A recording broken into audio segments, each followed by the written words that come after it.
So it looks like we got ourselves another situation here. This time we're trying to install a zip line. A zip line at our cabin. That sounds pretty awesome to me.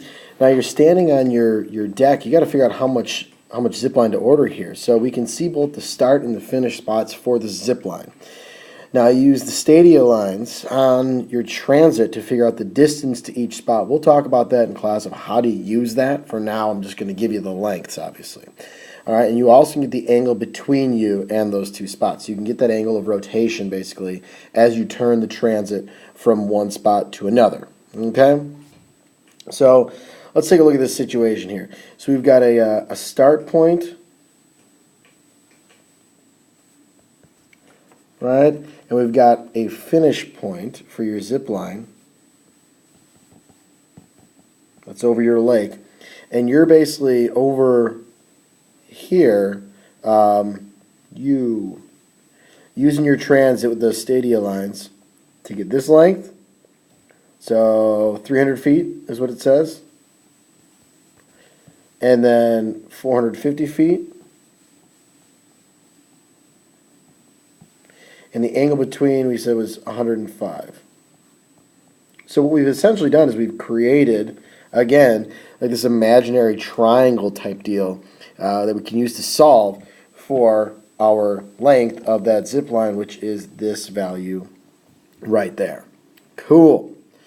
All right, well, how the heck am I going to do that? Now, with the law of sines, we needed an angle and a side that were across from each other. Do I have that right now? I don't know this angle right here, which is across from my 450, so that's a bust.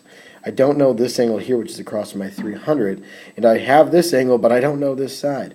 Whatever can I do? Well, we have this fancy-dancy formula called the Law of Cosines, hence the title of this one, Unit 3, Day 7, Law of Cosines, GIC. So let's take a look at what that is. All right, so at first glance, this looks a little bit more terrifying than the law of sines. But if we take a look at this, really, each one of these is basically the same formula, but solving for a different side. So for our purposes, we really just need to look at one of these, okay? So if I want to solve for a missing side, let's say I want to solve for this side right here, I know that that side squared is equal to this side squared plus this side squared minus 2 times those two side lengths times the cosine of this angle. And this is everything that we had in this last problem, okay? So we can use that particular information to solve for our missing length, which was that zip line, right? So let's go ahead and do that. Okay, so what I've done here is I've popped our Law of Cosines formula up here in the top right-hand corner and made everything a little smaller so we can work. Now, I'm trying to figure out what this length is right here, and that's basically my a squared. That is my a squared, not basically. It is. Okay, there is my a, excuse me. Okay, now my b and my c, it doesn't really matter which side's which. This can be b, that could be c. It really won't make a difference because addition is commutative as well as the multiplication that we see right here. B times c is the same as c times b. Okay, and then my angle is right here. This is my capital A. This is like my lowercase a up here. All right, so we've got all the pieces of the puzzle here. I just got to put it all together. So let's write it up. I've got my x squared. So x squared is equal to, and it'll be 300 squared plus 450 squared minus 2 times 300 times 450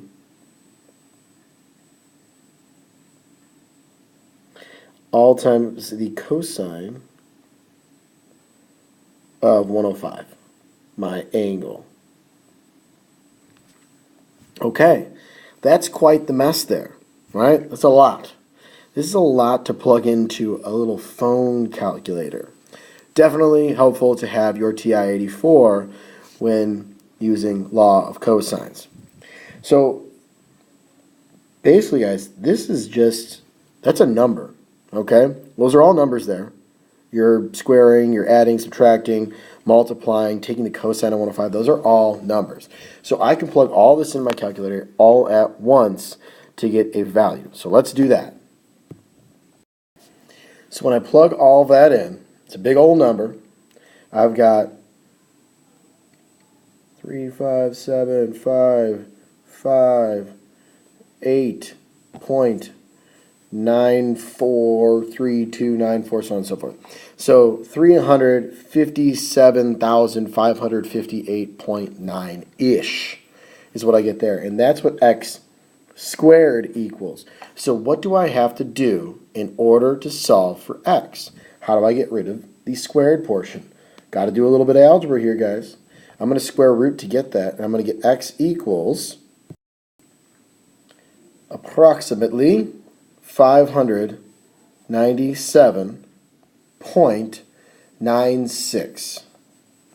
So for our purposes, let's call it about 598 feet.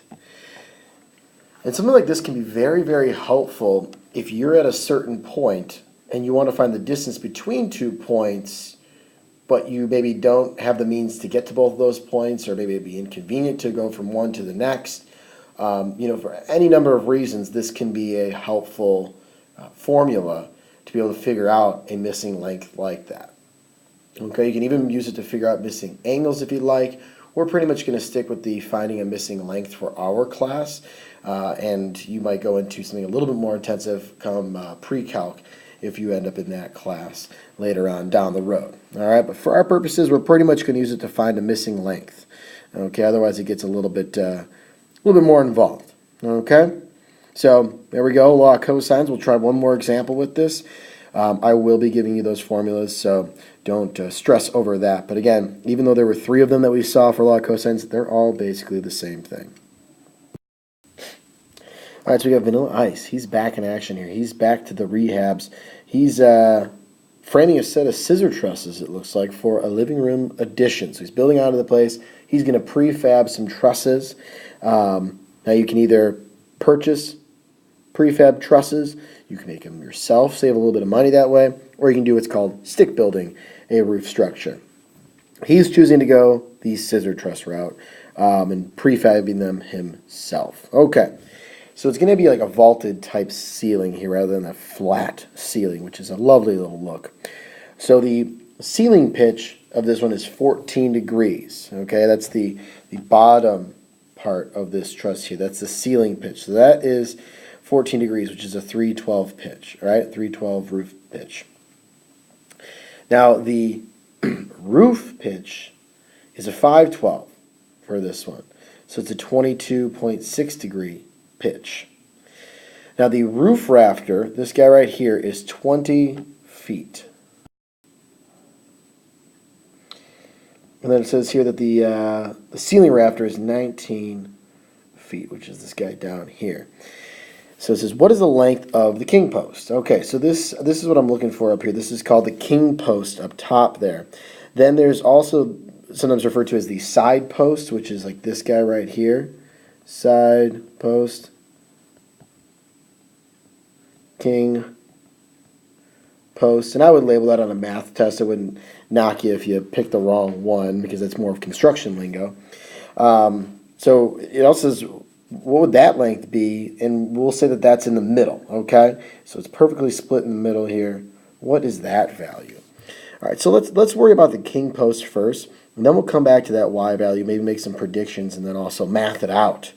Okay, well, how am I going to figure this out here?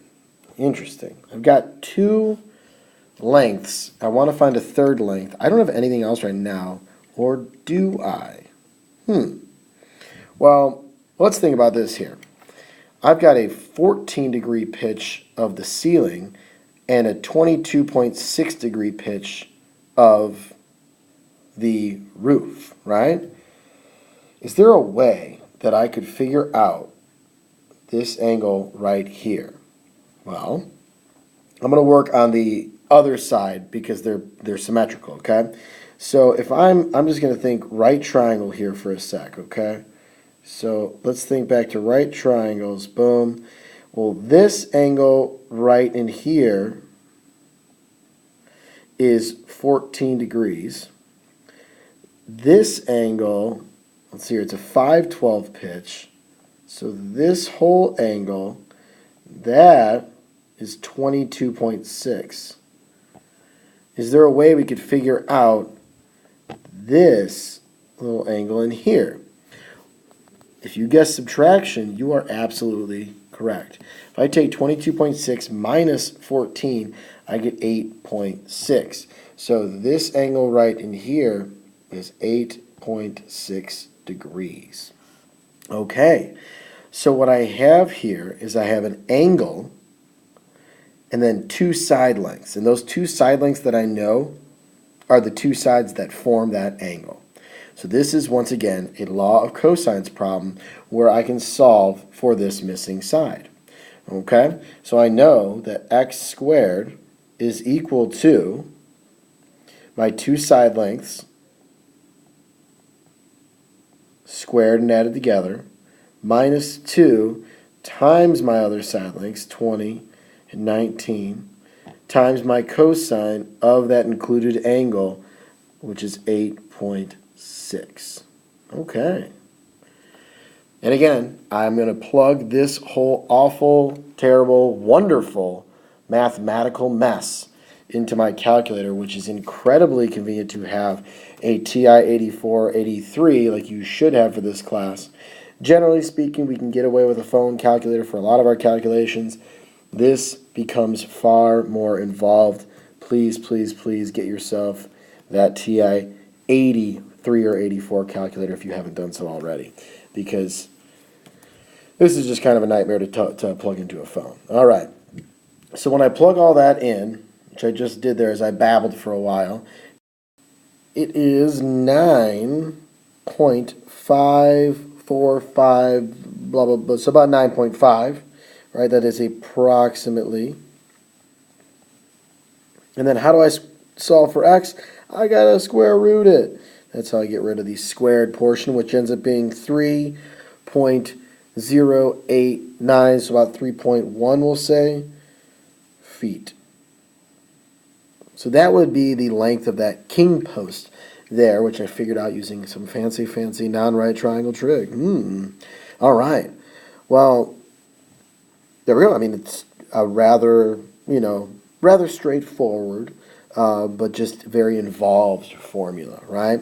And again, we're not going to get into the solving for missing angles in this class using law of cosines and law of sines, mainly just for missing lengths. Okay, we'll get into that in a more advanced algebra 2 or pre-calculus class.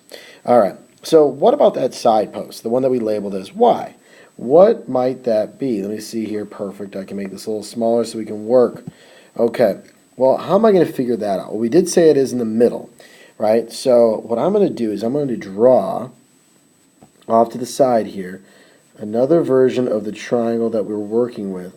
So now instead of 20, this is going to be 10. Instead of 19, we're going to have 9.5. But this angle is still 8.6 degrees. Any ideas what this y value might be? My guess right now is half. We cut the other lengths in half. I would think that that should be half. Let's see here if that is indeed the case. So I've got y squared equals 10 squared plus 9.5 squared. Oops, that's not squared, that is a degree mark. There we go. Minus 2 times 10 times 9.5 times cosine of 8.6. Let's plug that all in to our handy-dandy calculators. 10 squared plus 9.5 squared.